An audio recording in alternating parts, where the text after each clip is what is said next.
Welcome to the Liberty North Show, where we dive into this fifth generation war from the perspective of Canadian life. Today we have Karla Joy Treadway. We're really excited to have her on the show and talk about a whole ton of things, thriving through the apocalypse and whatnot. Welcome to the show. Thank you for coming. Thanks, boys. Thanks for having me. Yes, ma'am. So we wanted to start by getting your take on, first of all, we'll start by your experience and then we'll get to your take on where the world is and where Canada is particularly. But can you explain to us a bit how you got started in, let's say, this truther movement is one way of putting it, but also completely getting out of the establishment that is so corrupt that we know. What's your experience like getting there? Yeah, for sure. So I'm a business coach, a digital marketer. I have a podcast. Prior to the apocalypse and everything falling apart, I was like your normal run-of-the-day Canadian, sleepy liberal, didn't know anything about politics, thought everyone on the right was super evil because that's what the TV told me. I was a yoga studio owner. When the social justice movement broke out, I was doing all these like anti-racist, white privilege trainings because that was what good people needed to do. And when the lockdowns happened, my business was forced to close on and off for upwards of 18 months. And that was my dream job. I had this amazing studio. It was the biggest in my community. It was purposeful work. I was helping everyone. I thought it was my route to freedom. Being an entrepreneur, I could do whatever I wanted. I could build a business. And I had no idea how vulnerable I was. We were closed off and on for 18 months, but it took like 2-3 months to completely drain my bank accounts and dismantle everything that I had built. And when that was happening, I still wasn't really aware of what was going on around me. I very much bought into the virus narrative. And my lease was up in 2021, and it was just a no-brainer for me to walk away. I could barely pay my staff anymore. Even when we could open up, people were terrified to be around other people. And my business involves gathering large groups of people together to sweat and breathe and all the things. So I rebuilt myself online, like, all right, this is the next step. And that's when I woke up, though, and I realized what was going on. So I started to use my platform that I'd built to speak out very gently, I have to say, very gently about the things that were going on. And it's kind of remarkable looking back on it. The things that got me canceled were saying things like, we shouldn't judge people for their personal medical decisions. Like, I wasn't really saying anything inflammatory. And just that. It's crazy how hysterical people were at that time. Just Yeah. lost their minds. My Very simple, friends, common sense things like that drove people nuts. My closest friends of like 10 years left me because they didn't give it any or because I said we shouldn't judge people. Like, wild. And I lost everything again. Like, every Instagram follower, those are things that we care about these days. Every client, every customer, every friend, my community hated me. And I was just at the bottom with like nothing, just like, oh my God. And when I had nothing, that's pretty much when I think when the convoy started bubbling up. And for a full year, I basically didn't work. I just invested my time full time in the resistance movement. I worked for the documentary team that went to Ottawa. I assisted the convoy in 3 different cities. I worked for some underground medical associations. I just got involved politically in my community. That was like when I really figured out that, oh my God, I knew nothing about politics. I knew nothing about the world. I just never looked. I never looked. So there were so many stages to that awakening, just figuring out what was going on. And I did that full time for a year until the day that the protesters got beaten. I remember watching that. I was working with the team, watching all the footage, watching people holding hands, praying, getting pepper sprayed in the face. And I just thought, all right, this is happening. There's no need to be in the resistance anymore. And when I say that, I don't mean don't care, don't participate, don't try and dismantle it. But I couldn't be in that space anymore of just trying to make it stop. of only protesting, of only resisting. And I was like, it's time for something Aha, totally different. to build something different aside. Is that what you mean? Yeah. Yeah. Like Interesting. that was kind of like the culmination of like all of our resistance. So it's either I keep on beating my head against this wall and I just end up having my bank accounts frozen and we all get arrested, or I think of some different solutions. And that's when I really just started using the tools that I've had for like the last 10 years. I'm like, what do people really need right now? All right, everybody needs more money. Everybody needs more money because the money makes you stronger. So I just started focusing on helping people in this community set themselves up so that they had more power back by way of money. We had also, when I closed the yoga studio, we moved out of town to our island property. We live in northwestern Ontario. We moved to the bush. We're not off the grid, but we totally could be. You know, I saw everything that was going on, and I've always been in a hunting, fishing, trapping family, but we really like doubled down on everything, like made the chicken coop bigger, built like massive outdoor gardens, got 5 freezers that are all filled with moose meat right now, That's like built amazing. ourselves. Self-sustaining. Yeah, you got to be self-sustaining in this new world. Yeah. You do. And most people can't do what we do, right? Like Maybe not to we that extent, no, we can all but there's prep. different ways. Yeah. We can all prep to a certain point. Yeah, but I think that's why I focus on like the money and business building now, because that's something everybody can do. You might not be able to move off grid or move to Costa Rica, but we can all focus on like getting healthier, making more money, building additional streams of revenue. Everybody can do that. Everybody. So you touched on two things. Everything you're touching on kind of links into. So this is the Liberty North Show. We are brought to you, let's say, by Breakaway USA.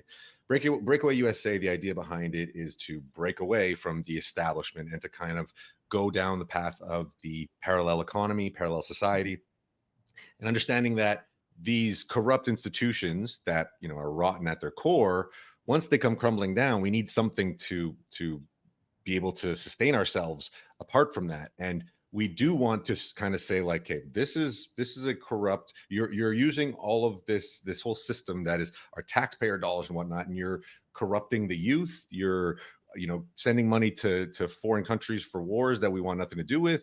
We need to build our own thing. And then the Liberty North Show, we're focusing on, from a Canadian perspective, but focusing on the 5th generation warfare that's happening for adults, but for kids. They understand that kids are the next generation, so they're going after kids. Yep. But this 5th generation warfare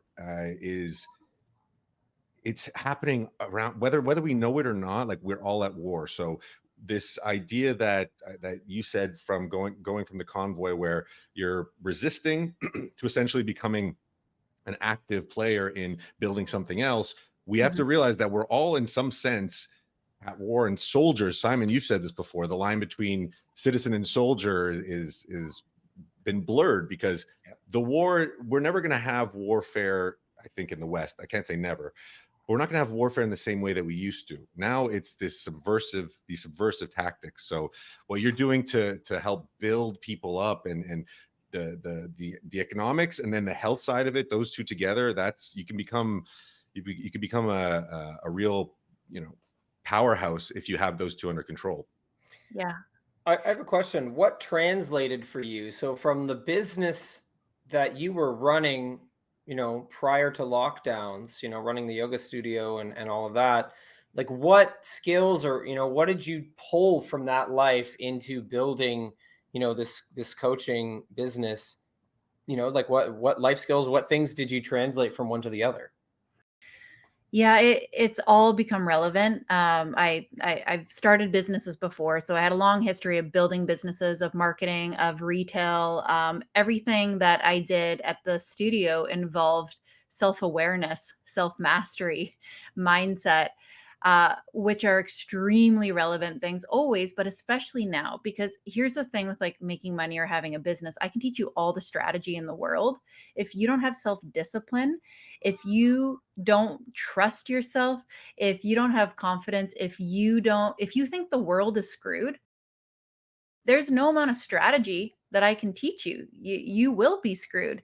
So the first thing you have to do is get your mind right. There's some serious effort that has to be exerted into self-mastery if you want to take your attention off of all these wild things that are happening right now and say, no, no, no, I'm going to be fine. I trust myself, regardless of what's happening in the world, because growing a business has always been a lot of work. But now we kind of have to ignore World War III happening in the background and say, nope, I'm going to be fine. That's a hard thing to do for people. Yeah, there's this online outrage machine that is very tantalizing. It tends to draw people in pretty aggressively. And I think there's something to do with it. I mean, it's not like you completely act like it's not happening. As we've seen, as you do yourself, sometimes we take the madness in the world, we turn it into a meme, we find a way to reframe it, to lighten it, to share not just truth, but maybe a path forward. I mean, is there a kind of transmutation that you feel is going on with the outrageous things that you find? There's a change happening in people that are really doing well right now. And the change is they are stepping out of the rage. That's what I'm seeing. There's a lot of people really still stuck in it. The people that are thriving right now, they are still highlighting the things that are going on. They're still being truthful, but they're not out there attacking other people. And no shade on anyone that's still doing that. I get that. And I started spending a lot of time on Twitter lately. It's really hard not to. There's a lot of stupid people over there. But that's really the warfare. It's such a waste of time, that Energy. anger, it's just a really waste of energy. Yeah. So taking away from that, like you said, is very important, and that mental game to begin with. So how many people do you see? A quick question: how many people do you see that aren't, that you I guess are people that's starting off, that are not conscious about their actions at all? I don't know if you know what I mean by that, but there's a lot of people that are not actually, Mm. they kind of just skate through life. There is this nihilism, but they're not they're not planning, they're not taking, like, they're not very aware or conscious of what they're doing. They're just kind of doing it. Do you see a lot of people that start off like that?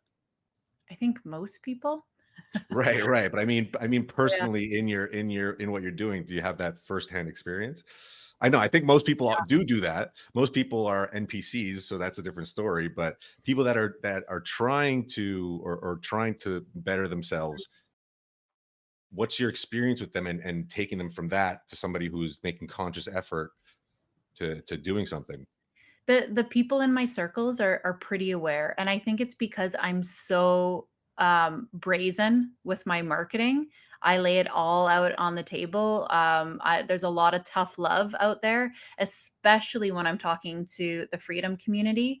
Like, I'll say things like, if you're not like leveling up, if you're not focused on doing all these things, you're not actually awake. So the people that are coming into my containers, they already know that there's an expectation that they need radical responsibility, that we're not coming in just to talk about like all the scary things in the world. We're coming in to do something about it.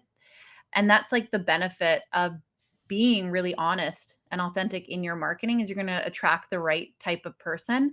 I have zero energy or desire to haul anyone up a hill right now. Like, you're coming to me because you're already ready. And if you're not ready, that's fine, but you have to process that on your own. Like, I'm bringing the people with me that are like ready to do the thing. Got it. So you're not dealing with level zeros. You're dealing with people that already have their foot in the door and are on their way and really want to take that next step. I got you. Yeah. So what's interesting, actually, so from you going from this yoga instructor, so you had your own yoga business? Yeah. I had my own yoga and fitness studio. I ran teacher trainings. I taught all over North America, different festivals. But so Yeah. you were in a world with certain people, like your friends, your closest friends were one type of person that, I guess probably still think Trudeau is doing a great job. And then you literally discover a whole new world, which is what you're living in now, of people. How has that transition been? So you were at a point where you're like, well, all the people that I know and thought I loved or thought loved me, they don't want to be my friend because of my perspective and my ideas. Yeah. How's that transition happen? You see, you're in a whole different world, right? Whole different world. I mean, it feels good. And to be honest, like the way I vote and the way I see politics is completely different. I like the people that I used to think were asleep. I'm like, oh no, that's actually the right way to go. What I will say is I haven't switched teams. Like I'm not tribal. I There's vote no teams. Yeah, conservative. I hear I you. see things a different way. And I think that's important because if the right starts messing up, I'll leave them too. And this is the thing that really scares me about the world right now with our algorithms and the way that we're fighting. Like the divide is getting bigger and bigger and bigger. We both have to be self reflective. And Canada works really well, actually, when we have a nice blend of the left and the right. The left needs the right because without the right, the left keeps on progressing into absolute lunacy. There is no endpoint. And the right needs the left. Otherwise, they get stuck in the 1800s. So we need to evolve and change. But right now, we have two extremes. We have like the extreme right, the extreme left. If I have to pick an extreme right now, it's going to be the right because at least we won't starve to death in communism. Yeah. Yeah, true. What are aspects of the extreme right? So let's say Canada, right? What is the extreme right? Well, like I'm teasing here, but like we No, are no, seeing no. we are seeing extremes on both sides. Most people, well, if you go to social media right now, anything that's two steps right of Karl Marx right now is the far right. Right now, exactly. That's what I'm trying. 'Cause I'm trying to think because I'm pretty right that spectrum is a little misunderstood because weirdly enough, if you go all the way to the right, you have anarchy, right? If you Yeah. do the spectrum properly, all the way to the left is pure totalitarian authoritarianism, government controls everything. All the way to the right, then you get conservatism, libertarianism, then anarchy. And actually, Michael Malice is this guy who wrote a book called the Anarchist Handbook, and he actually makes an interesting argument for anarchy as just an extension of libertarianism. But anyways, that's neither here nor there. So the extreme conservatives, what, like, I'm trying to think of policies that are extreme on the conservative side. Is that either of you, does anything come to mind? Yeah, well, I think I Yeah. think of like social support systems because I was a personal support worker for years. So I was in that space. I was working with like some of the people who have the biggest struggles, like I had a client who was like he was autistic and had OCD and he had developmental delay that left him at like 7 years old and he was a 40-year-old man. So like this guy was never going to be independent. He's always going to need a lot of support. Yeah. So what I understand is that there have been times when the conservatives have ripped money away from programs that support people that really do actually need the support for like their whole lives. Mhm. And on the flip side, you can see the way that the left has run things into the ground now, and what it's caused is way more people that need huge amounts of support. And so now it's like it's impossible. So I think if the right was able to create the stability, the economic Mhm. stability, the stable families generation after generation, then you would still have super needy people that are Mhm. very expensive to care for, but it would be a small group of them. And that's what I understand. Like that's what I saw. There were times when the right would rip away money from personal support worker programs and things like that, where it was like they really did need the money. I'd say that's like one example where it's like we need the left and right, exactly like you're saying. They both have things to offer.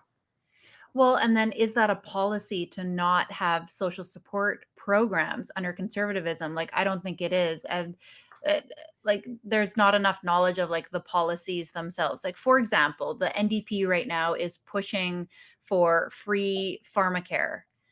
And they're saying, well, like the conservatives would never Free. do I love something like I love the that. word free, right? All right, go ahead. And I remember listening to a conservative MP saying, well, what the conservatives actually saw, because they actually know how to run a budget, is most employment places had some level of, or maybe it wasn't pharmacare, maybe it was dentistry. But, anyways, most employers had some level of care for people. And it didn't make sense to do across the board free for everyone because of the cost.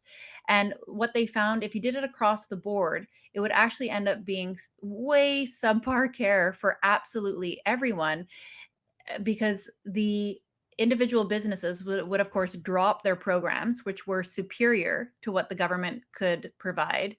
And if instead they just took the small population that had zero care and just created programs just to serve those people, we would be in a much, much better place. And Exactly. this is really ultimately the problem with politics. People are very, very busy. No one is actually looking or understanding. So you just have the left saying things like, well, conservatives just hate poor people and homeless people. And like, Yeah. well, can you show me that in the policy? There's just so much misunderstanding, because of course, who wants to read a bill? Who wants to watch CPAC videos? Ugh. These politicians don't even read them. They're handed these bills. But also, No. Canadian politics is made to be extra dry and boring and inaccessible and just unappealing. But the left, as a fact, has unhinged spending, unaccountable. So where I live, we need a lot of social support programs. We have very poor communities that are surrounding us. I remember my mayor here saying that there are more organizations than he can even count, and he doesn't know what 90% of them even do. So my husband and my children are Métis, for example. There are so many Métis organizations that have millions of dollars to spend. And like, why don't we just have one? And some of the things that are covered are like absolutely wild. Like, there's no accountability for the spending. There's multiple organizations doing the exact same thing. The people that are in charge of the social support programs are making like $300,000+ a year. I don't know. Were you making It's a $300,000 a year when you were a social support worker? Like, Nope. that's it's a racket across the board. It it's really is. yeah. And it's the same. I mean, it's the same thing in kind of every institution, corrupt institution you can look at. If you want to look at even the universities, these bureaucracies, these administrators that are just so. You have administrators for administrators. And that's not even hyperbole. That's a Yes. real thing. Yes. It's completely ridiculous. But in on the same note, anything that the government does, and this is historical, but it's also, if you look through it, if you do a thought experiment, you can see, just competition wise, anything the government does, first of all, it starts to monopolize. So if they were to, let's say, nationalize pharmacare, it would make it so that there's a monopoly. And when there's a monopoly, the business, the pharmaceutical industry can set whatever prices they want. The government will pay whatever price because they have a coalition there. Milton Friedman has this thing. Let me see if I can remember it quickly. And if I can't, we'll go right past it. But there's 4 ways of spending money. You spend your own money on yourself. You could spend your money on somebody else. You can spend somebody else's money on yourself, and you can spend somebody else's money on somebody else. So the government is spending somebody else's money on somebody else. When you spend it on yourself, you're worried about quality and price, right? When you're spending on somebody else, you're worried about price, not really quality. When you're spending somebody else's money on yourself, you're worried just about quality. And then when you're spending somebody else's money on somebody else, you don't give a shit, right? Sorry, excuse my language. It's just about getting more money, right? Yeah. But so that's what the government does. And then when it guts competition, you get worse and worse products. You guys both live in Canada. Our healthcare system, I've come up thinking, especially being more left leaning, that we have social healthcare, we have great healthcare system in Canada. Then you go to the hospital and you have a broken foot and you're in pain and they don't see you for 8 hours, and you're like, what's going on here? This is free healthcare, or if you have an elective surgery and you literally can't walk, they schedule you a surgery in 2 years. I can't move. Hello. Yep. So free healthcare, but when they don't, when the service and the product, look, we have an amazing emergency healthcare system. If you go to the hospital in Canada and you're in an emergency, it's one of the top in the world, I would say. But and we have great doctors too, but the system, the bureaucracy has just gotten so, mucked up that nothing works properly. It's just like a very gucky machine, anyways. But so that's to comment on your competition aspect, or the government monopolizing things. And the left also along that line, what you said, Simon, breeds mental health problems.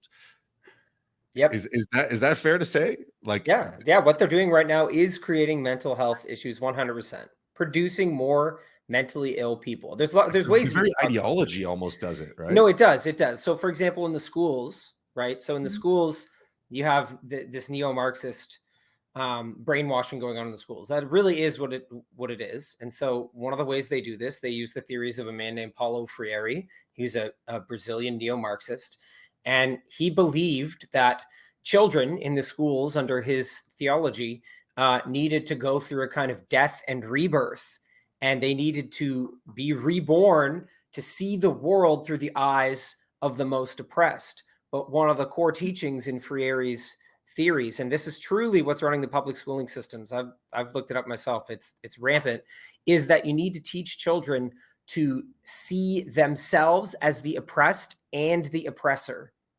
And so if you think of that, just trying to live that way, that's like even as an adult, it's hard, you know. As an adult, that's just a description of anxiety, of anxiety of you're the oppressed and the oppressor all the time. Well, that's like setting a thermostat so that the higher and the lower temperature are right next to each other. It never ever actually sets. Nothing ever settles. So they are cultivating mental illness in children in these young ages. That's just one way that they're doing that. And so you're right. So now you have so many people that are in need, and they want to give as much money as they were giving to the smaller group of people that were very needy. And, it's just going to tear everything apart. Oh, it's a nightmare. Like with the kids, you already have an anxious demographic, especially like the preteen, teenager years. And then you have them obsessed and fixate on their physical outer identity and how they are perceived. It is absolutely a recipe for anxiety, for disaster. And some conversations just aren't nuanced. Like, look at the world. You might think this is the correct way. I don't really care if you think it's the right way. Look at what's happening. Kids are more depressed and anxious than ever. There are more drug addicts and homelessness than ever. People as a whole are on more pharmaceuticals. Like, believe what you want. It's not working. It's very much not working. And this whole like awakening for me has me going back more and more to the traditional Judeo-Christian principles of the right, because I'm like, you know what? Those people over there, they look pretty damn happy right now in their nuclear family with their spouse, going to church on Sundays and not mixing up their gender, their pronouns. Like, they don't really look like they have a bunch of mental illness over there. Everybody's happy. No one's drug addicted. I think I'm going to go that way because it seems like it's working, but I'm a bigot for saying that. But I'm just like black and white in terms of facts and things that work, I guess. It's true. What is stable? What is actually stable for our society? It's kind of basic to look at this point. But I'm curious. So because you have, this experience with the Métis community there, like what are your thoughts on the way that the Indigenous population of Canada has been roped into wokeism? There's this whole idea now. They've included the I in the LGBTQIA. And to me, like, I see so much additional suffering that has been created by taking that left-wing ideology and sort of blanketing all the Indigenous like peoples of Canada with all of that. What are your thoughts on that? It seems crazy to me. Oh my God, that flag. There's people of color in that flag as well. So that flag is everybody that's not white and straight. That's what that flag is now. Yeah. I think this movement is manipulating minority groups. It's not because they care about them. They're being used. Mm-hmm. Well, and just plain and simple, look at what we're doing to the kids. Look at what we're doing to economics. Nothing that they're doing is helping people in a tangible way. People their mental health isn't better. They don't have more money in their pockets. They're not healthier. It's very clearly doing the opposite. And still, these people have no dignity whatsoever. Trudeau and his cohorts, like they have no humility, no dignity. They're just shitty people, right? Like No. you see the destruction that your policies are causing. take a step back, say, oh, maybe we got it wrong. Well, and what's scary, what's happening in our First Nation communities is UNDRIP, which I'm sure you guys have heard about as well. I have not. So it's progressing quickly in BC, and this could potentially be all across the country. So right now, if you want to develop anything, you have to consult First Nation communities. Totally agree. What UNDRIP essentially is a land grab. So before anything can actually be developed at all, the First Nation communities can completely veto it. So they can take land back. They can decide if anything is going to be developed. On anything? Any land in Canada? Crown land. Yeah. Crown land. Okay. So it's happening a lot where I live as well. Let's say if your land is designated to somehow be linked with, and I might butcher this with all the details, but let's say the island that I live on now, let's say 100 years ago, it used to be a part of a different territory. Now we've since developed the land. Maybe we've passed it on to our kids. Well, under like these new laws, if you happen to be in that territory, even though you have bought the land that used to be Crown land and you want to sell it, you can't. Wow. You can only give it back to the First Nations groups that might have had this 100 years ago, and they can decide the value of your property, and you can't sell it to anyone else. Wow. That's insane. Mm-hmm. I mean, look at this bill that the NDP is trying to pass where you can't promote fossil fuels. They're trying to make it illegal. Jail time. Jail time if you promote fossil fuels. I mean, we have. Do you guys hear an echo of me? No, you sound good. Okay, I hear myself twice. Okay, all good. We have a real problem with people that are making the rules. They are so disconnected from reality. They live in cities. They have no idea what it's like to grow food, to build construction, to produce energy. They think, well, you just go and you flick a light switch, or you go to the grocery store and you get your food. The fact that everyone is like cheering on these net zero policies, I'm like, how are y'all going to heat your house? Considering It's that insane. 47% of Canadians heat their homes with fossil fuels. We live in one of the coldest countries, and Alberta, the most energy rich province in all of Canada, almost had rolling blackouts. Your windmills aren't doing anything.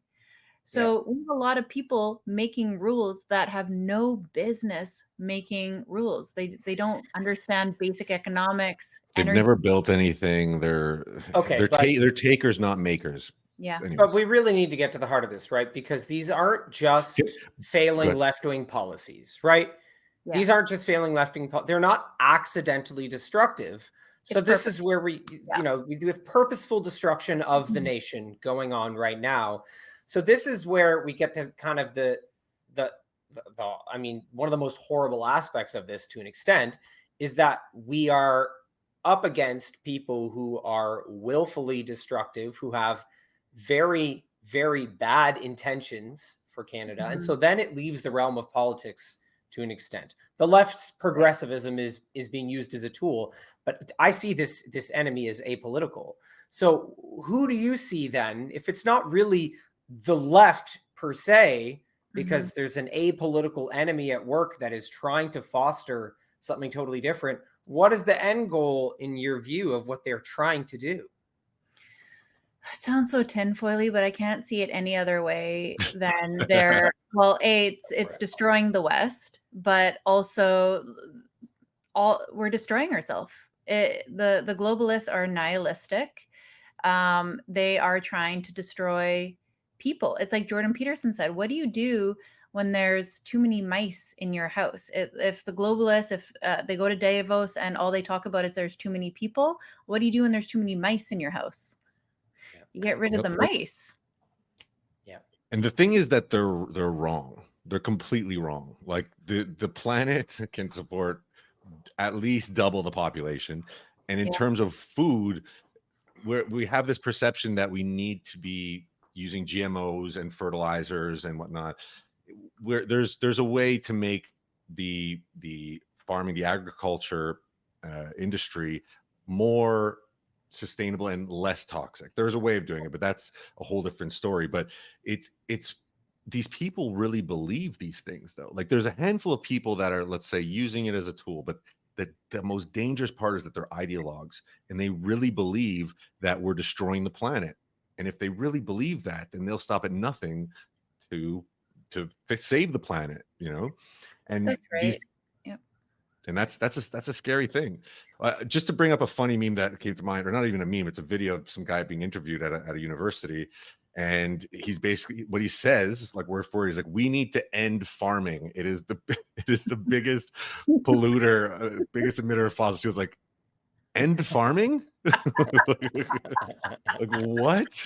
But that's exactly what you said. Like, these people are out to lunch. They're just out to lunch, and they think they think they're so smart. They think that they have this arrogance that you get brought up with in academia, and you're just clueless. But And they don't. Do they really care though? Because they're flying around in their private jets. If they actually cared, they'd be taking the bus. They'd be meeting on Zoom. They like, do they really care? that's an interesting point. It's like they truly believe it, but they're the royalty, right? They're the aristocrats. You know, Mhm. we talk about in the West and in Canada and in America that we live in a democracy, we live in a republic. Even the US is a republic. Here we're a constitutional confederation in Canada. That's no longer true. Like, let's be real. The US is no longer a republic. It is an oligarchy. It's an aristocracy. Canada is the same thing. When you have these politicians that are enriching themselves, taking money, you know, sending billions of dollars across the world, I mean, we're no longer what we were designed to be, or what we were originally. But so the question is, what do we do? And the answer for me is doing what you're doing, and doing what a lot of people, what we're trying to do as well, is to break away and to say, look, this is rotten. So there's a question there. Sorry. Do we play by the rules and try to take back over this corrupt system? I think there's an aspect of that, but then we also have to create our own parallel industries, parallel societies, right? But what's the balance there? I don't know. One foot in, one foot out. I'm preparing for, I will Right. say Gotta be prepared. I have prepared for D-Day, and then I moved on. So I'm always kind of keeping a touch point on the world. I'm paying attention, but I don't want to live in that space as a doomsday prepper. I want to go and live my life, because also, what if nothing happens? Because look, I'm in marketing. We set targets. We don't always make our target. So there's what they want to do, and then there's, can they do it? Because a lot of the stuff is dismantling right now, purely because it's not based in fact or reality. So all of these things are crumbling. Their policies are crumbling. It doesn't work. People are fed up with it. So I kind of, it is a hard polarity to hold. There's an evil war and the world is falling apart and they want to depopulate us. And I'm going to have a successful business over here and I'm going to be fine. I'm going to do my yoga in the morning. Everything's going to be good. And it's just what you have to do. It's just what you have to do. 100%. You got, but so I don't mean necessarily the apocalypse that they're trying to bring in, but their policies are completely destroying our infrastructures, our energy infrastructures. Like, once this stuff does crumble, we're like, Alberta could have had rolling blackouts in the middle of winter. And if that system is not, if the power grid is not fixed in a short period of time, people are dying. That's just how it works. If you can't get food, if you can't get water, if you can't get heating. But so what my question more is, once this does crumble, because it will, because they're building a house of cards, we need to have we need to be able to have infrastructures in place. It's Yep. just tough to do from without the system, from outside of the system. Anyways, sorry. So what are the new systems? Well, wow. yeah. Well, Yeah, like what does it look like? I wouldn't want to be in a city right now. You know, that scary Netflix movie that went out. All it would take to kill a bunch of people is to shut off the internet. That's it. Interesting. Yeah. No, it's Yeah. true. It's true. People are useless. People are pretty useless, actually. Well, no, we're so reliant on it, and Yeah. there's a lot of interesting theories on this, on the threat of internet blackouts. There's been people have been blackpilling about that for like Mm. 15 years. I've been in this space so long, and people have been going on about we're on the verge of internet blackout like constantly. But I do understand the concern about it because it's true that it would cripple us in so many ways and force us to move into these decentralized communities that are reliant upon each other in a more local sense. This is why in the Citizen's Guide to Fifth Generation Warfare, they say, make a list of the people that you know with practical skills that you don't have. People that you know in real life who actually know plumbing, who know how to fix a car, the nurses that you know, the electricians that you know, like the farmers that you know, actually in real breathing skin life, you have to make a list of those people. I think that's part of what's going on. And then you have other people saying that there's, efforts to try to protect us from that. Like, and this is, by no means an attempt to sort of worship someone, but there are people that cast that light on someone like Elon Musk because he's building his sort of Starlink thing, which is allegedly to use satellite to give free Wi-Fi to the whole world and to decentralize that, which I don't know, maybe that'll happen. Maybe it's not. Maybe. I have reservations about it. He's throwing a lot of satellites into orbit. But, Well, yeah, and he's taken off. He's like, I'm out. Well, and he has to be in on classified things because SpaceX is the largest contractor with the Department of Defense in the United States. SpaceX, 80% of the materials that are launched into space around the whole Earth are going through SpaceX. It is like mind-boggling whatever he's up to right now with the Department of Defense and probably Space Force, I assume. Is perfect example of government versus free market, right? What has NASA done in the last, I don't know, 60 years? This is Elon interesting Musk as come well. along. He's like, I want to build rockets. He's destroying statistically, completely destroying all of NASA's numbers in terms of rockets to space, like by 100-fold. So what was NASA doing? First of all, like why did he make it look so easy?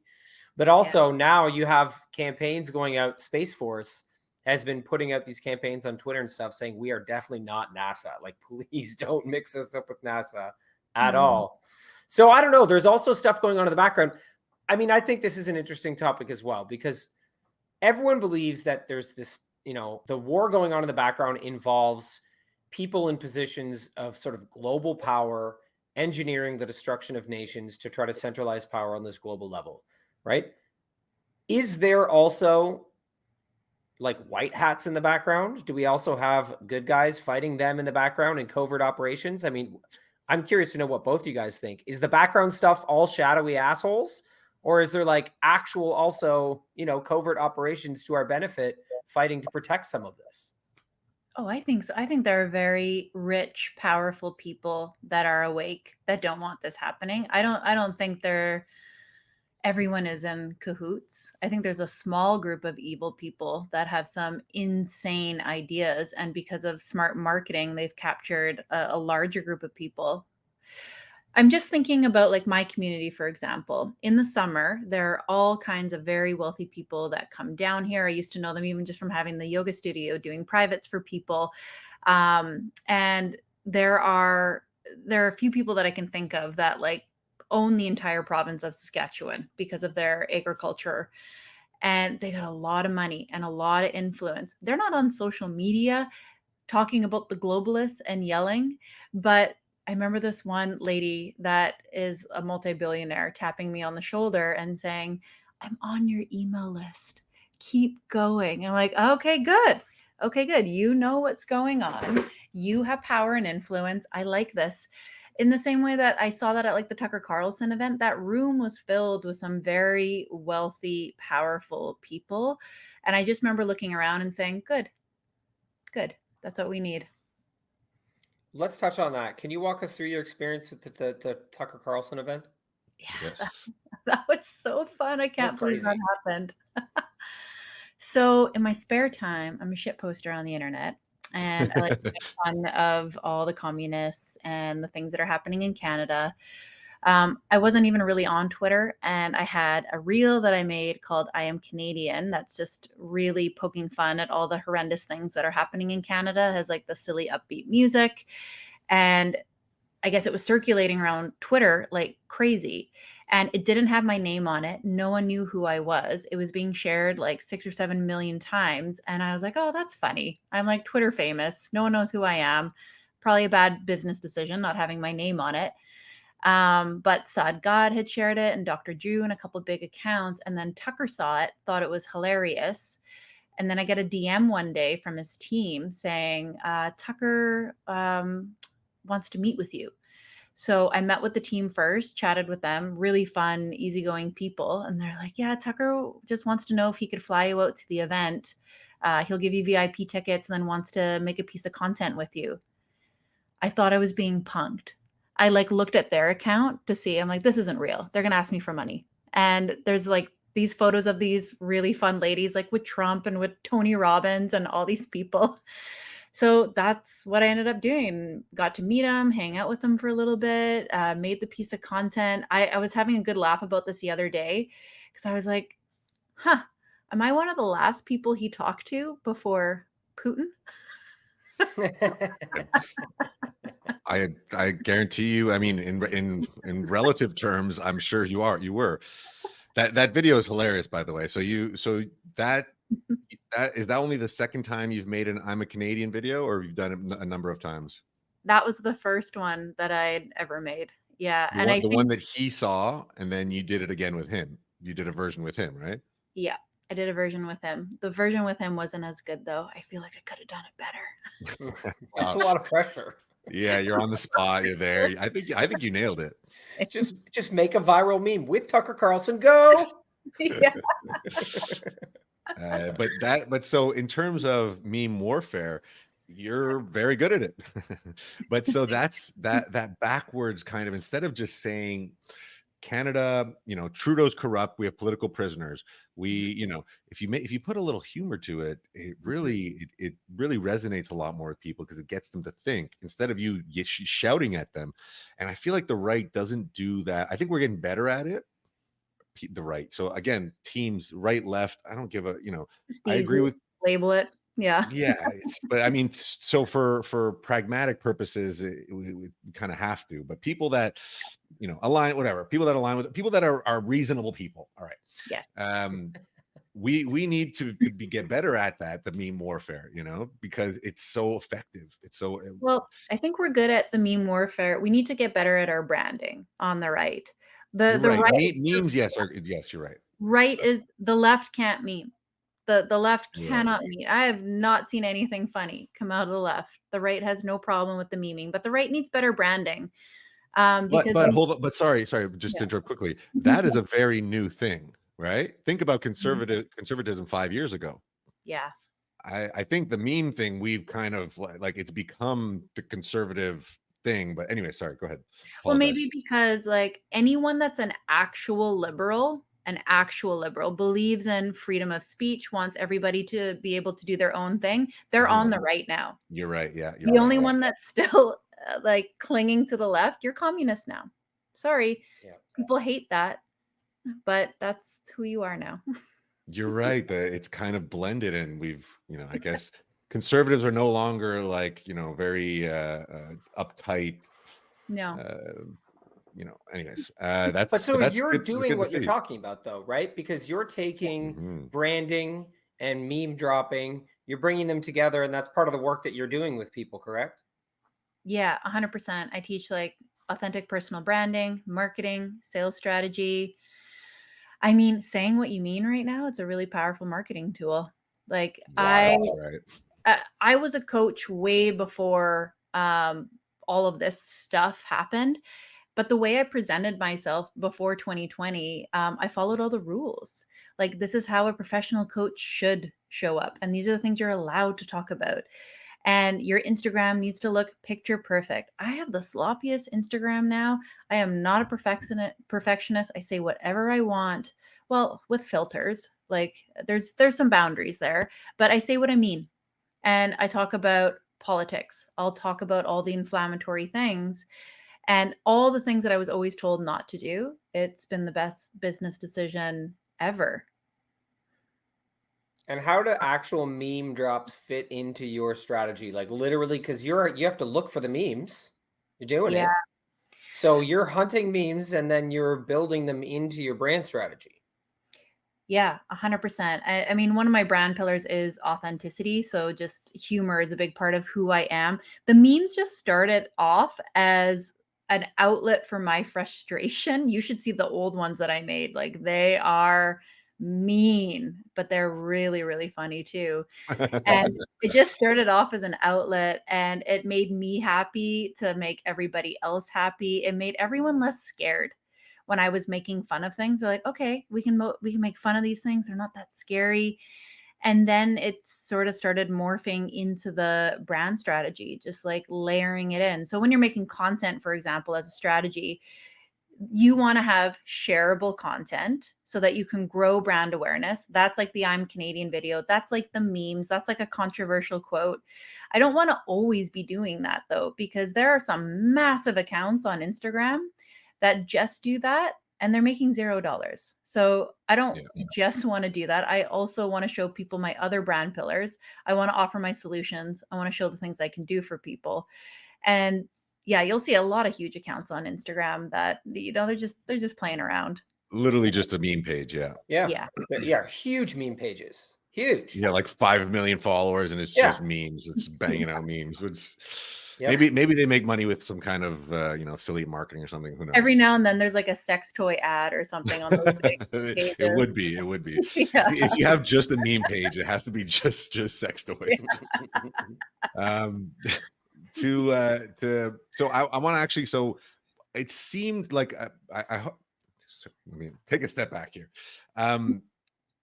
All this stuff could be very negative in terms of looking at the world in a nihilistic perspective, like the globalists and they're getting a foothold. But I'm very optimistic. So it's important, like you said, it's important to talk about it and point these things out. But also like compartmentalize it and build and the internet, and that's why the internet actually is so important. And one thing that happened with COVID and with the 2020 election is we started building our own internet infrastructure and having our own servers, because I don't know if you guys remember Parler, the app that came out around the 2020 election. It was on the Amazon Web Services and they just shut it down. Yep. So what do?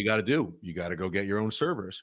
So in many ways, these things are great. Like we forced them to play all of their cards. I'm sure they have some nuclear options in their back pocket, and I don't want to see what those are. The 2024 elections coming around.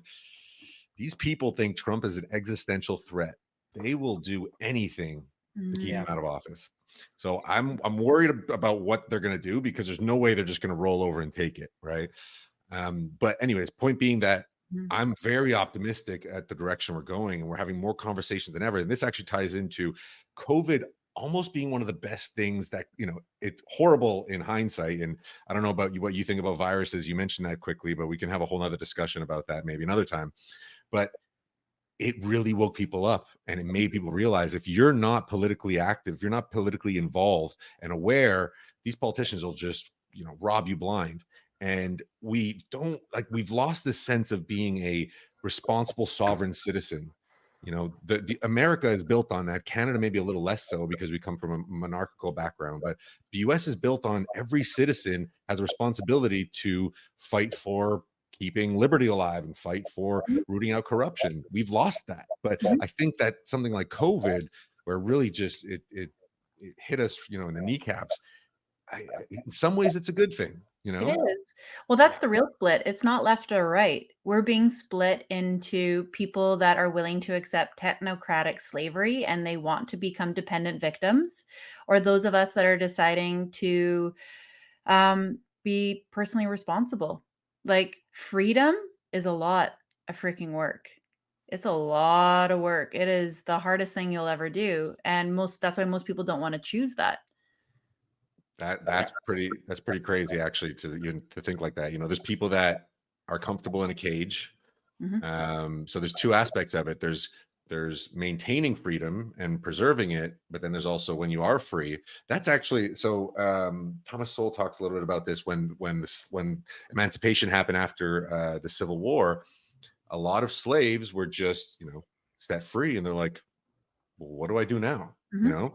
And then you had people like Booker T. Washington, who became a very and there's plenty of slaves that went on to become very rich in not too long, not too distant of a future.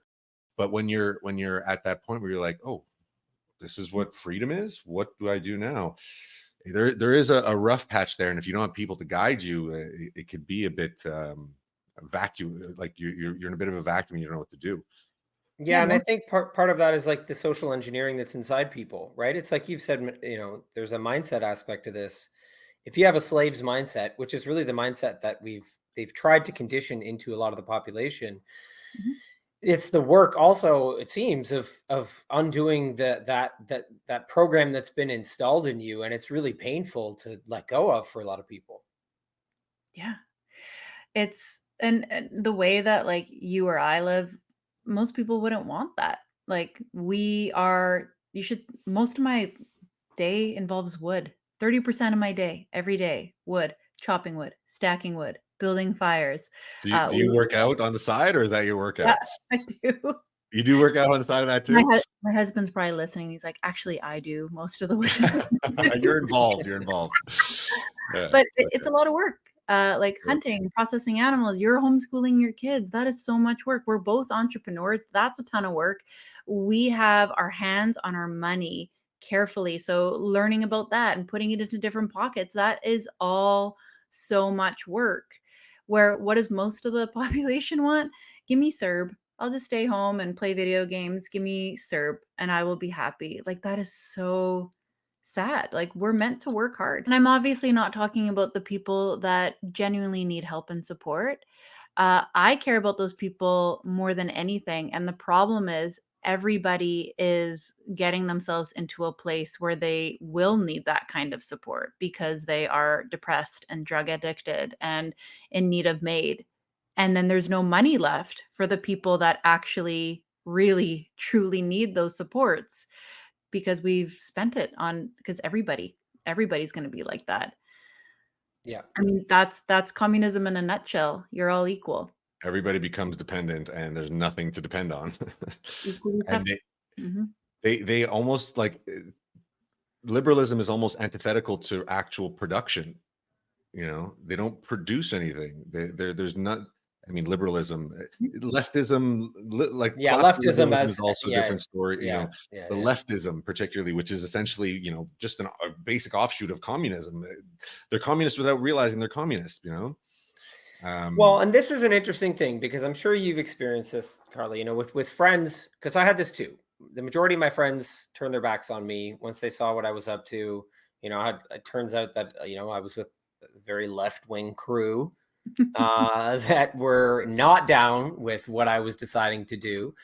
But here's the thing is that I think there's a lot of people, in those spaces who are definitely helping facilitate a communist agenda, but they don't know that, and they themselves are not practicing communists. Is this, when you look back on some of the people that have walked away from you or you've walked away from, Mhm. are they facilitating this communist revolution without realizing it? They so quickly got swept away with all of it. All the social justice movements, all the gendered things, everything just fully captured. Why? Because the media tells them to. Yeah. Well, yeah, it's well, so a sad too lot of because they were ready. I guess that was easy for so many people. So much of the population, they were like ready to be directed. And if you take it high level again, you mentioned that you don't think that there'll be a physical, violent war. I hope that's true.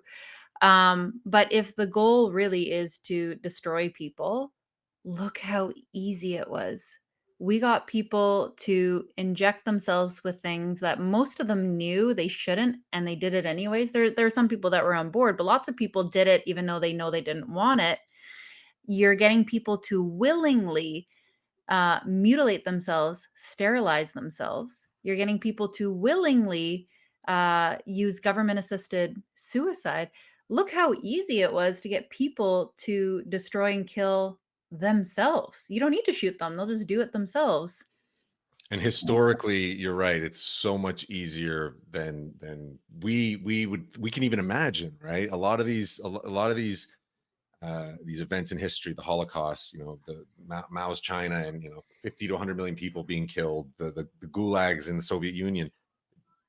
Jordan Peterson talks about this a lot. It's like we find it hard to put ourselves in that mindset of how things can get there so quickly, but they don't get there quickly. They get there one step at a time, very slowly, and they infringe a little more, and then they next thing you know, people are barbarians. They're tribal barbarians that essentially are programmed to do certain things, and that these atrocities that are just inhuman. But how do you get there? I mean, I think It's part of hard to this, imagine how it gets that far, right? But like, part of this is really the evolution of war, though, and it's the sophistication of war. Like, when we look at the birth of fifth generation warfare, my understanding is that there was a realization somewhere along the line of the evolution of war that it actually is more difficult and costly to, like, go and assassinate people than it is to run sophisticated behavioral modification, operations to get them to do it themselves. That's actually there's going to be less of a struggle. There's going to be less of a pushback. So when the mechanics for that became available, when the technology became available to engineer large portions of the population through, using the pharmaceutical industry to buy the entire news media system in the United States, when it became available to launch social media platforms that could be censored and that would drive people into echo chambers, when that technology became available, it became moronic to go and actually attack people with violence. It was stupid. It made no sense. Mhm. So the evolution of war it set this path where it was like, war could be embedded into our everyday lives in this way, to the extent that the violence is, like you said, the violence is no longer the government necessary. actually, it's just not Right, right, right, necessary. right, They don't right. need Yeah. it. And it's a dumb idea for them to do it that way. It's much smarter to use psychological warfare on children and get them to maim and sterilize themselves. Because then not only have you hurt those children, you've actually cut off a whole generation. That's a whole family line gone. That's much more effective warfare. I mean, And to me, they maintain the moral high ground yeah, within themselves, like yes,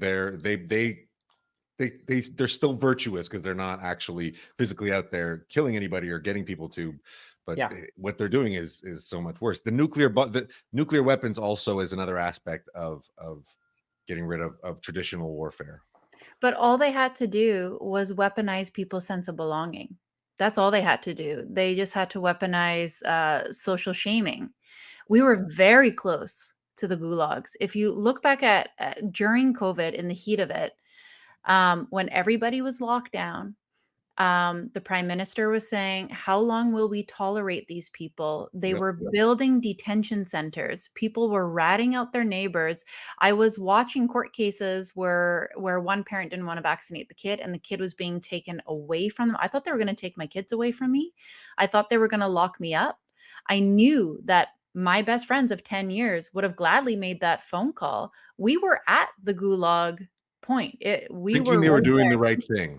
If the convoy didn't happen, there would be people in detention camps and there 100%. would still You're be right. lockdowns. 100%. So Australia had that actually. They built these detention centers and they took people against their They will and arrested just people shipped them for out. Facebook posts. Yeah. Well, yeah, That as well, yeah.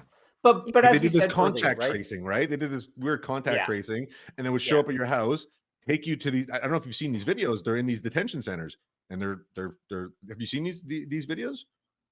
In Australia, this actually happened. Yes, There I were did see those. concentration camps essentially. They were concentration camps because they weren't working, but they were stuck there until they tested negative for a certain amount of days. Well, it's like but I think this is the balance of, what we were talking about earlier. So things got so draconian that it woke people up. But so what are we waking up to here? It's like you said, they used social ostracization as a kind of like pressure point to facilitate this draconian, warfare plan and to change things so drastically, so quickly. But what is the awakening point there? Well, it's like understanding our relationship with our desire to be socially accepted much, much more deeply than we did before, way more deeply, because there is a huge portion of our physical brain that is dedicated to social survival, and it is plugged into our fight or flight system. So when we feel like we are going to be ostracized from family, friends, community, there's a certain amount of our fight or flight that can be triggered because we have evolved to be dependent upon community, family, friendships, relationships. We are relationship-based beings. So Mhm. there is a fine line to walk here. We cannot become totally isolated beings. We do need our connections. We do need that. But we also need to be aware of the way in which we are hardwired to try to survive through socialization in Yep. such a way that we can be manipulated. And to me, that's the growth in awareness and maturity, where it's like, whoa, okay, I see where we have this Mhm. weakness. Now we can build communities and maintain that healthy aspect of socialization, but not let it be weaponized. Totally. And I have new, amazing, aligned community like all around me. I have new friends, but something also really happened to me is because of my belief in a God, he also made it okay for me to be separated. I'm actually totally okay separated more than I ever had, just comfortable in my I-ness, knowing what an evil war it is out there. Like if like we're seeing all these fractures in different communities right now, for example. If something like that were to happen to me again, I wouldn't be fractured because of this like belief and steadiness that I have. And if you don't have that, that's gonna be a hard thing to grapple with. And Yep. so that's the pot. You have to see the silver lining, right? We're at a place where we're so much more ready for this now. We know we're fighting a war. I didn't know we were at war with these forces that wanted to essentially subjugate us all and enslave us all and make us eat, you know, just Did eat you see the fucking Super processed meat. Bowl? Like, the little evil hand gesture, like, voodoo things, like, at the No, like, was it every time Usher? You mean Yes, at the that no, halftime? no, no. One I'm of sorry. Taylor Swift's crew was throwing up satanic symbols and wearing an upside Oh, down right, cross. right. Yeah, The girl turning with the it upside orange hair. down, doing a little, like, satanic ritual. I'm like, "Oh, man." Okay, Whenever I get stressed out about politics, I just remember they actually are a bunch of Satanists. this is Don't it. And So, but we should touch on the they're a bunch satanic of aspect. morons too. Yeah. Like they're just idiots. Like But the satanic thing is important to note because we don't need to. You don't have to be religious to see the satanic aspect because they're out there with it. But it's also there are principles to Satanism, right? There's the principle of the satanic principle of inverting the natural order. Okay, that's a satanic principle that many famous Satanists spoke to outright. Like Anton LaVey was very open about this.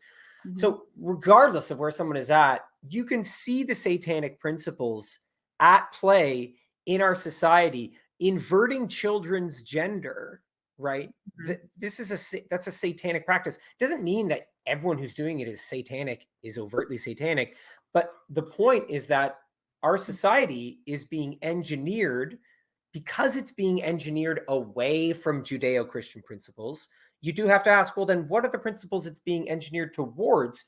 And I've looked deeply into this for years, and they are satanic principles Mhm. outright. That is what they are trying to normalize, 100%, in my Mhm. opinion. But when you look at Balenciaga, Balenciaga Gate, that whole thing, that was Mhm. a big eye opener for a lot of people because there was this whole idea that, you know, there's a panic about satanic pedophilia and like that this is not a thing. That's like the most paranoid. It was supposed to be the most paranoid thing anyone could think ever, right? When you had I like got a lot more paranoid things than that, but I know, well now, right? But when Balenciaga happened and you had them, they had children holding BDSM teddy bears.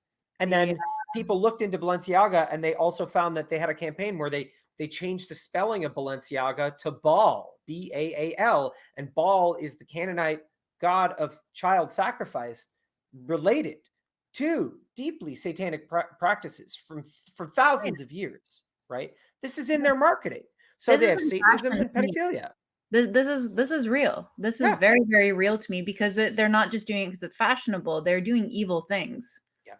the Marxism as well. In one of your videos, you mentioned how Marx wrote about the importance of over sexualizing kids at a young age to take out the nuclear family, Mhm. and the nuclear family being the biggest safeguard against this communist Marxist path, and Christianity, because Christianity is this communal, congregating, thing that people communicate, they debate, they have discussions, they teach each other things. If that entity, that institution, Christianity and organized religion, Western religion, Judeo-Christian, Judaism as well, if you can rip that out, then you have no safeguards left. If you don't have the nuclear family, if you don't have the organized religion and congregation community, then it's a free-for-all. And that's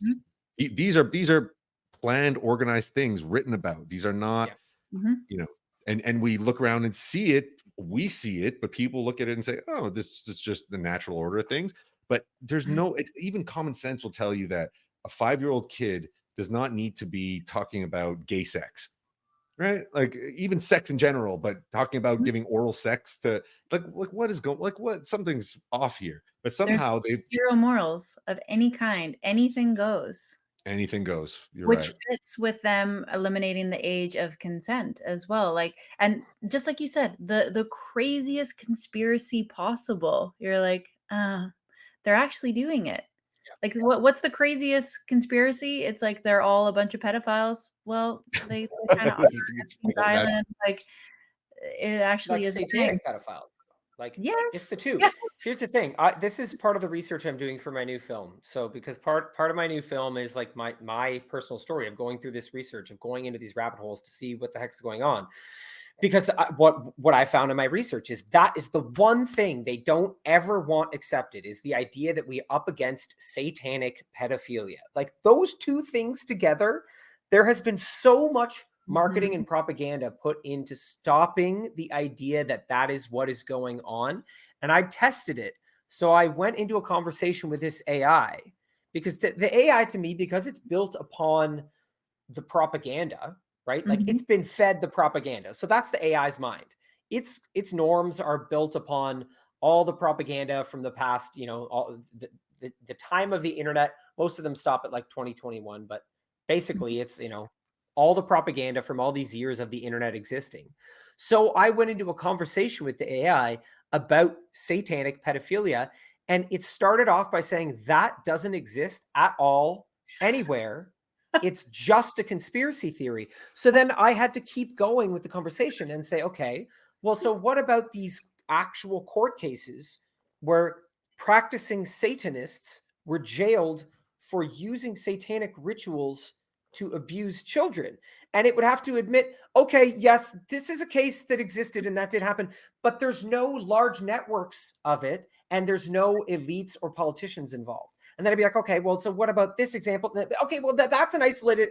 And I had to keep feeding the AI like literal evidence, and it kept doing all these like gymnastics to say it wasn't a real thing. And I was like, this is so emblematic of what they've been doing the whole time. That's the one fucking thing they don't want. It goes to show you how this is what we're dealing with in human beings, though. Yes.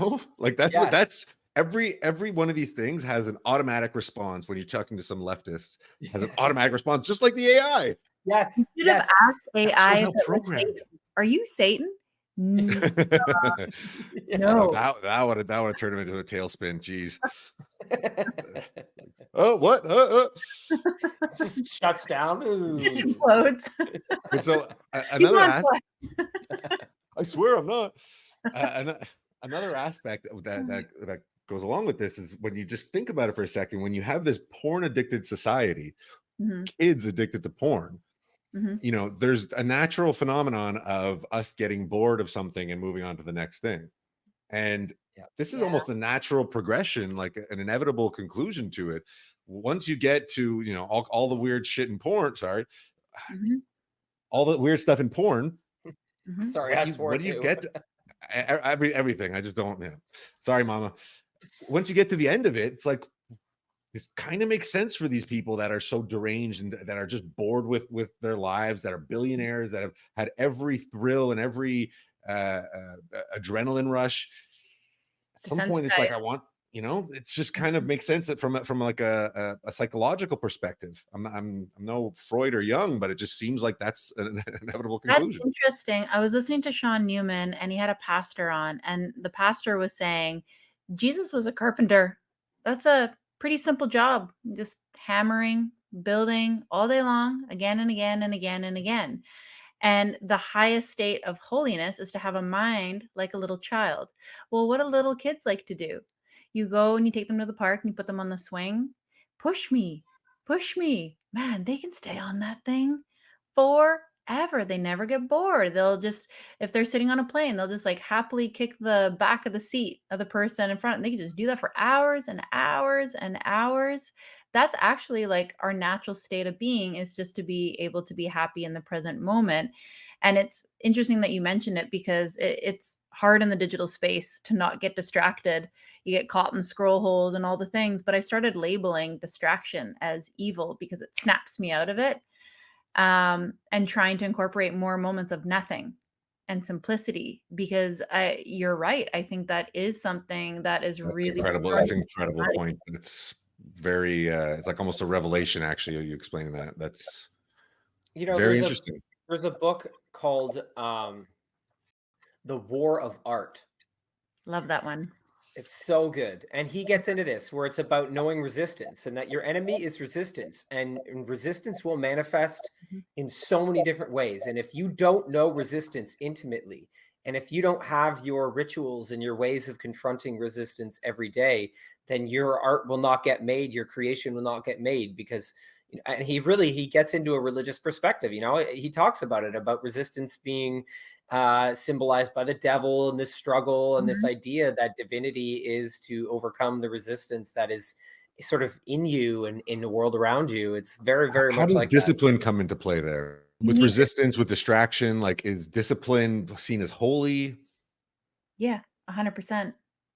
Yeah, you need discipline in order to face resistance. Otherwise, you're just giving in to what's easy and what feels good. Right. Can maybe well, so we're actually do we keep talking, folks? We've been at it for a while, but I'm good to go. I mean, I think quick I'm quick easy. quick Yeah. question. When to bring that to, or to contextualize it with children. First of all, so your kids, you have two girls, is that what you said? Yep. So your two girls have been in the education system. How have you kept them from becoming Doc- blue-haired mental Marxists. health, you know, problem? I talk about these things a lot. I always ask them what they learned in school. If when they're pretty good, they'll tell me what they learned. So my older one in particular, like she told me, oh, they tried to tell us that babies shouldn't have gender written on their birth certificates anymore. And I told my teacher that that was the stupidest thing that I ever heard. And then I got in trouble, and I just like applaud her. I think that's the best thing ever. I am down the school's throat a lot. I hate being that person, but like I really have You have to. You have to. My older one, I'm not worried at all. She just a hates tough cookie. all of that stuff, wants nothing to do with it. The younger one also knows, and she's pretty spiritually connected. She, like, her intuition knows what's wrong. I don't even need to tell her. And more, she's starting to crave more traditional things. Like the other day on her own, she was like, "Could you read me a Bible story before bed?" I Love was it. like, "Okay, perfect child." Like, all on her own, like, she understands that there are some sideways and evil things going on, and really the best thing that I can do as a parent is just spend lots and lots of time with them, as much time as humanly possible. Right, and Yeah. communicate with them. Not letting them go on devices, like, I don't let them have Mhm. TikTok, I don't let them Yeah. have, they have phones, but yeah, it's funny because where we live, both of my girls drive their own boats. They, will drive their own boats to school in the summertime. They both have snowmobiles. They can drive vehicles on the ice, no problem. I'll let them They're go how on old? 11 and 14, Mhm. but I won't let them have TikTok. They have rifles, they have hunting rifles, they know how to skin an animal, they know how to throw an axe, they know how to like blow things up, but you can't have TikTok. That's pretty gangster, I gotta tell you. That's what it is. It is actually one of the most dangerous things. It is like social media is destroying children's minds, and the data Yep. is very clear on that. There's no debate. Yep. Adults too. Clearly. Yeah. I'd We're- like to. So We have the right algorithms. We're fine. well, we're okay. I mean, I think we've gotten out of the deep end, but there's a lot of people that are still fooked. So maybe we end this off. I'd like to. I was thinking maybe we watch your Tucker thing together and kind of just have a laugh Sure. to end it off. But is that okay? Yeah, sure. Go for it. Okay. And then, I mean, I would love to talk to you again. I think we have endless things to talk about. We could also just shit on Justin Trudeau for a bit if we want to. That's always a good time. Yeah. It always makes for good content. It's just endless. The guy is just a man child. He's really just, it's Arrested Development if I've ever seen Arrested Development. I don't know what you guys think about that, but yeah, I do. I often feel bad for him because I think that his upbringing was probably wrought with all sorts of twistedness and but now he's taking it out on us. Yeah, like I don't have a good feeling about how he was raised at all. No, yeah, just I mean, his mom is clearly a narcissist and a bit of a. She had very clear manic episodes and was a bit of a loon, you know. Have you seen the video where his brother died in an avalanche? Oh my God, so freaky. And they're like, "Well, he should have known better." And they're both like sassy. There was something familiar about the self-confidence of the man at the podium and about the smile of his mother, who hasn't smiled much since her youngest son was swept away by an avalanche. If Michelle had decided to stay home and play chess and Nintendo, he would have been fine. But he chose to go out there, and that's what made the difference. Well, and so some people talk about this as that's not what happened, right? Yeah. There's the tinfoil hatters are like, well, that was the child that had to be sacrificed because that's part of what you have to do to be in the club. And Like, I don't know. look how callous they were about that. Oh yeah, it was very sociopath. I think he's actually a sociopath. Yeah, I do. Yep. To completely block out all of the commentary on him. That's pretty wild. Like there's the whole world is saying he's a tyrant, and still he gets up and spouts this nonsense in Parliament. It's like, fuck. Okay, let's watch this and maybe we end it off and we can have a chat in the future. You did a very good job, by the way. Thank you. Okay, wait, we're not allowed to watch the news. Okay, I'm a Canadian. We gotta hear it. There we go. I get it. Sorry, hold on.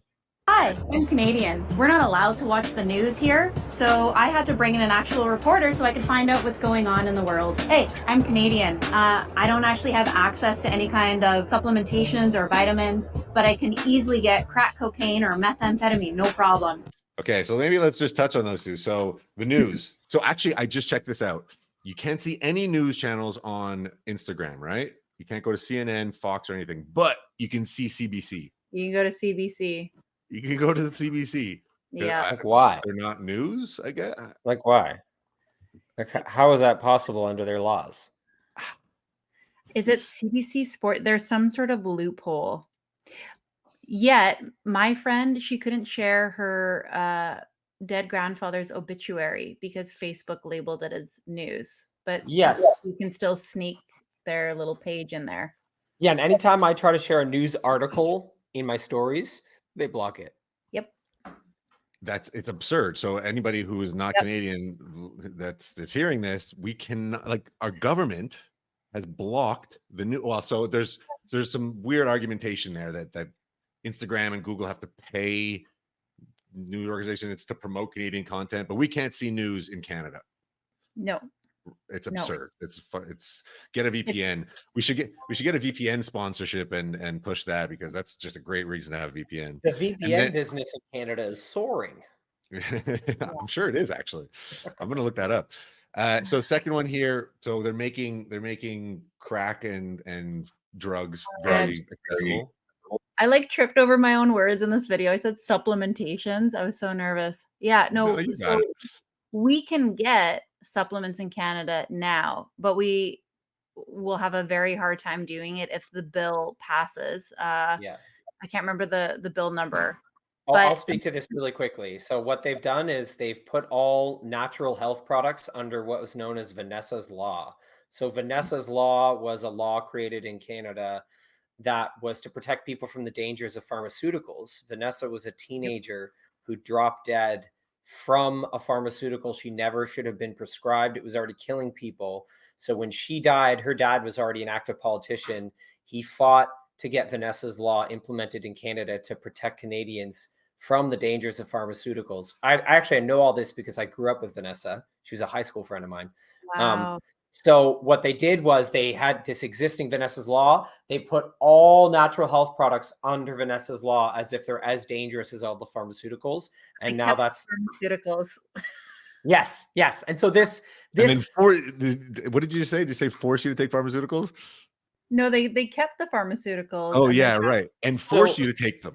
Yeah, so what they've done On is top they've of that. empowered, this all empowers the pharmaceutical industry and crushes the natural health product industry. So what they've done is they've empowered the industry that killed Vanessa and used her name to do it. It's sick. Everything is Psycho. backwards in Canada, and just Psycho. in leftist mind and policies, it's completely insane. When we spoke to Mocha Bezirgan, what did he say that people were charged with environmental terrorism? Simon, do you remember this? They literally had the word climate in it, I think. Right, but I can't remember what it was for. Yeah. Oh no, this was something different. Yes, they had done something totally unrelated to the environment, but they were still charged with that. Yeah, but I can't remember exactly what it's for. But anyways, they used the law against it because the environmental terrorism law, was to stop people from sitting in the middle of the highway to protest climate change, right? But then they used it against, I think, the Coots, the Coots Yes, 4. That's what it was. It was so they used the laws that they wrote charged to them with stop environmental terrorists to actually stop right-wing people from fighting for freedom.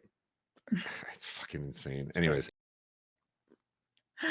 Okay, let's keep going here. Let's keep going. Hey, I'm Canadian. In Justin Trudeau's communist regime, he formed an NDP socialist coalition so that even if you wanted to change the government, you can. Sounds like democracy. Hey, I'm Canadian. I actually have a really good high-paying job, but because my government has printed money into inflation, I'm gonna have ice cube sandwiches for dinner. Hey, I'm Canadian. Don't even think about interviewing one of our high-ranking officials because they'll actually throw you in prison. So are you talking about Chrystia Freeland there? Yeah. And David Menzies? The Menzoid. Mm-hmm. Oh my God. And the inflation, ice cream sandwiches, perfect. But cost of living here is insane. It's insane. They've printed what, 40% of the 40 or 30% of the money supply in the last 3 years. Yeah. Well, and so we have this NDP Liberal coalition, Right. Factoring into, what is it, 2025 election? Is that what we're looking at right now? Mm-hmm. But so the Liberals have 33% of the vote, and the NDP has another 10. Who the heck is voting for Jagmeet Singh? I don't know. Who is voting for these people? All the young people, they're coming out groomed socialists. Yeah. And see, they're angry at Trudeau, right? To see, like, a lot of the left-wing people are super angry at Trudeau for the Palestine thing, right? So right now, if you go and you look at the comments on any of Trudeau's posts, he has both the left and the right attacking him. The right for obvious reasons that we know, and then the left is attacking him for being pro-Israel. So he's being attacked on both sides. So I think there's a lot of people migrating idiotically from Trudeau to the NDP, thinking that somehow that's better when it's really the same thing. Because conservatives need to work on their branding, and the left doesn't understand any single conservative policy. And they're like, well, conservatives are evil, so I'll just vote NDP, but they don't understand any of the policies. They've never read a history book. And this thing drives me crazier than anything. When people on the left call the right fascist, I'm like, look up that word. Look up.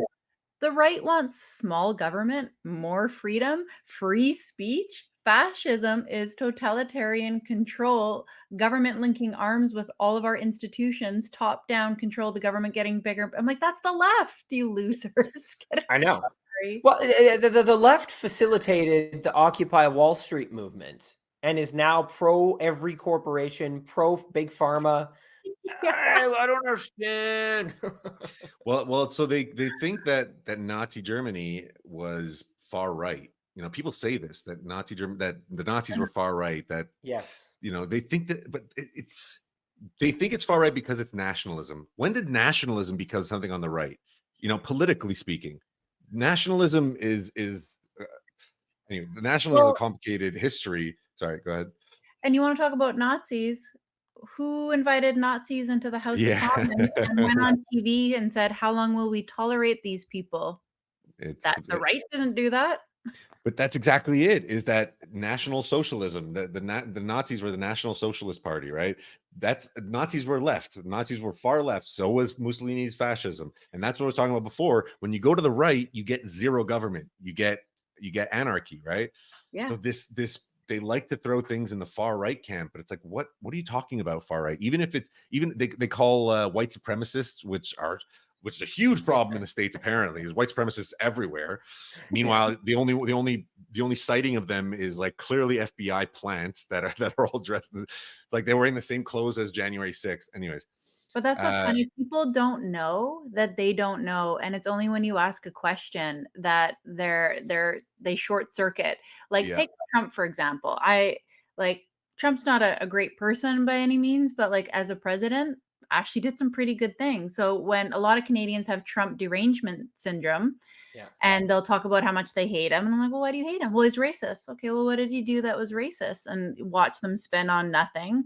Well, I just don't like his policies. Okay, what are his Exactly. policies? They pivot right away. So And it's so funny. but then you watch them spin. They couldn't even identify a single policy, and I was one. like, well, these are all the good things that he did. And then you just see something like in the short circuit in the back of their brain. I'm like, yes, you have no idea. Well, and this is what Trudeau's trying to play to. And it's interesting with the Nazi being National Socialism, because Trudeau really tries to use nationalism to an extent, right? This is why he always talking about Canadians don't want it. Like the other day, he said Canadians don't want to make Canada great again, because he thinks that little reference to Trump is so toxic. It's like a big win for him when it's like a total self-own. But he's such a freaking moron, it's man. painful. Oh my God. But he does try to use national identity a lot. He's always going on about like, this is what Canadians want, like all the time, Yet he wants a post-nationalist state. Yeah. He doesn't know what he honestly, man, he doesn't know what's going on in his own head. He's lost. And no one on the left even knows what post-nationalism means. No. They have no idea. This is the thing. It's like I've looked at what the Marxists in my neighborhood believe, right? So I went and met the Marxists in my neighborhood, and I went and found their Substack, and they believe they're taking down the capitalists when they're empowering a class of super capitalists at the top of the world. They're empowering Klaus Schwab, and they're creating a super bourgeois class, and they think they're tearing it down. They're just in the streets protesting, just like, fuck us. That would be a great Babylon B skit where it's true. When they realize it's like, wait, fuck ourselves. Oh my God. Yeah. Fuck us. They're literally fighting against their own best interest. You're right.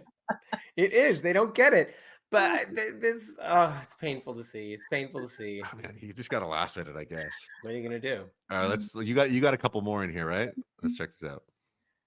Hi, I'm Canadian. Oh, no, that was the We're end not of allowed. That was it. Okay. That was it. But look at how much we had to unpack with just that one meme. I know, you killed it. I didn't. Man, do you ever get hate when you talk about communism? I've made a couple lately, and do they come for you? They're like, that's not what it means. You dropped a fresh one today. I saw you went straight for the Marxist today. They're like, you don't even know what communism means. I'm like, tell me. You tell me what it means. Tell me, honey. This is why I made this is why I made my short film Canada's Red Shadow, because they were saying it was communism. They were saying it, not me. They're out there with pictures of Karl Marx. I'm like, okay, you guys said it. Finally. Thank you for admitting it. People are just chanting things because that's how we brainwash people, by chanting things with repetitive messaging, regardless of what side you are on, like the Palestine thing. I do not want to get into that. I just want like the poem that everyone's chanting from the river to the sea, Palestine will be free. Yeah. I've seen a lot of reporters on the street with the activists saying, "What river?" And you watch them It's like so beautiful. they just They're think it's a beautiful poem. I'm like, the poem means destroy it's Israel and all. promoting genocide, first of all. But I don't know what you were talking about. What river? Like they probably can't even tell you what the river is. No, they can't. Yeah, okay, that's the They point. can't tell you what the river is, what the sea is. They don't know the geography. I'm like, that's not a nice poem. So like support whoever you want to support. But that's an understatement. that poem means genocide. So just be careful if you're throwing it around. I thought you didn't want to get into this. No, I don't. I just want my point is people don't know what they're chanting. They just yeah. That's it. Yeah, like maybe across they the board, would take across that the board position for everything. I mean, some climate of them, change. We're not getting into climate change now. Next time. Yeah, that's another whole thing. But it's true. Some of the people, most of those people wouldn't support it if they really understood the depths of it. But some of them might. But they should still understand it, which is the point. Yes. You should understand what you're saying, what you really stand for. You should understand the implications fully, the policies that will be required, the actions that will be required to see your idea through to its completion in the world. You should deeply understand that. And you're right. Most of these people in the streets have no idea. No idea. And no one that supports communism or socialism understands it. Because if you did, you wouldn't support it. Yeah, 100%. They don't see the end game, or they don't see history, or there's some sort of blind spot. There's the old, that's not real communism thing. This is very, very old argument. But to an extent, I probably said that when I was younger, tell you the truth. I was more I was a thinking individual. Yeah. Well, just repeat it. It sounds like it makes sense. I probably had a Che Guevara T-shirt at some point. Same. I read Adbusters magazine. I read Adbusters magazine all the time. I was big into them. Just today, I saw them do a post on the Israel-Palestine thing, and they put the river to the sea thing. They put the whole thing. They're going full out. They're saying Hamas, or they're I don't know. They're saying what they're saying. The point is that that was a big resource for me growing up. I'll admit. Well, we probably just shouldn't let people vote until they're our age. And they start to figure things out. I mean, like, I don't know if you're being completely sarcastic or not, but I kind of, pretty dead serious. Jake Meat's trying to lower the age to 16. I'm like, no wonder, because they're not going to. That's your demographic. They have crazy election reform. They're trying to make elections 3 days long.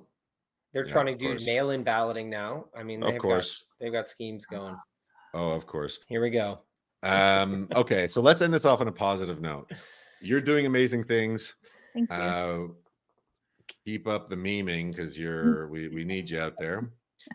Yeah, what do people do if people want to come work with you, right? Because this is the people that are listening to what we're doing are certainly in the truther space and should be upping their game, stepping the F up, so to speak. What does that process look like? Where do they find you? What do they do? Probably the best place to start working with me is my membership. It's called the Sovereign CEO. It's the most accessible way to work with me. It's a community of awake entrepreneurs. I coach in there weekly. I bring in all kinds of super rad experts in self and business mastery. Everyone is like-minded. Everyone is forward thinking, though. There's no like doomsday downers in there. There's some pretty great people in there. And I give you all of the tools that you need to make money, create purposeful work, and thrive in a kooky clown world. You probably just find that my website, karlajoytreadway.com. It's karlajoytreadway.com. I'll add it into this. And awesome. And to follow you, your handle is Karla Joy Treadway, I guess, on Instagram and Twitter. Yep. Are you on Twitter? And we'll probably when Michael, when are we going to drop this episode? I'll try to get it out ASAP. So then I was going to say that I'm not going to edit too much. I think it was fine. No, it's fine. So then I'll just say then why don't we just quickly mention to support Kristen Nagel right now and just get that in there. I'll throw the video in there actually at the end here. Yes. So Kristen Nagel, you want to give us a little explanation maybe? Yeah, Kristen Nagel was one of the first people to speak out. There were many for sure, but she really was on the front lines of this whole movement. And she has upwards of $100,000 in fines right now. The latest of which, $30,000, were only handed out last month after the Emergencies Act was proven illegal and unconstitutional. So they are making an example out of Kristen. If you are Canadian, you are at risk. Your voice is at risk. Your rights are at risk. And we the people have had enough. It is time to unite. We do not consent to living in a world where doctors and nurses are afraid to speak up for fear of losing their license, their jobs, or even worse, face fines or imprisonment. We do not consent to our children growing up in a Canada where if they know that something isn't right and they dare speak up, that they will be persecuted. We do not consent to being silenced, censored, ostracized, or punished for using our voices and exercising our rights within the Canadian Charter of Rights and Freedoms. Do you? Kristen Nagel, a neonatal nurse of 14 years in Ontario, is facing over $100,000 in fines for bravely voicing valid concerns about lockdowns and mandates in 2020. As the world moves on, Kristen has been fighting for 4 years to protect your right to protest and to speak freely right here on Canadian soil. Well, it doesn't feel like it right now. And while it's obvious that our courts are politically compromised, we do still believe that there are judges and prosecutors in this country that abide by and respect our charter, who withhold the law fairly and without bias. But until they show up, it's up to us to stand up for what's right. Help us support Kristen by donating $5 to this former nurse, entrepreneur, wife, and mother of 3 move beyond these fines. Donate. Share. tag everyone you know. You got 2 weeks. We stand for Kristen because we stand for united and healed Canada. So this fund, it's a $5 campaign because we know that everyone is kind of in the hot seat right now. It's a $5 campaign. We've gathered together with some like huge accounts to try and get this out to everybody. And here's the thing. This is about Kristen. We want her to know that this wasn't done in vain, but it's actually about all of us because they're trying to make an example out of her so that no one will ever speak up again. And the only thing that Kristen did, if you're not aware of who she is, she went to church on Easter Sunday and she organized a peaceful protest. She's a neonatal nurse. So what this move, we're hoping to get this thing actually to $1 million. We want to cover Kristen's funds and then we want to start helping other people so we can actually tell the government, we will never be afraid. We will never stand down. You will not make an example out of her or anybody because we the people, we're not letting it happen. Oh yeah. It's like the Coots guys too. They're trying to make an example out of them. Right. But this is it's sickening to even think about $130,000 in fines for. Anyway, so Kristen Nagel. I'll put the video here because it's you guys made a very good video, and I'll put the link as well. It's a fight for Canada. Like it's the soul of Canada right there. You know.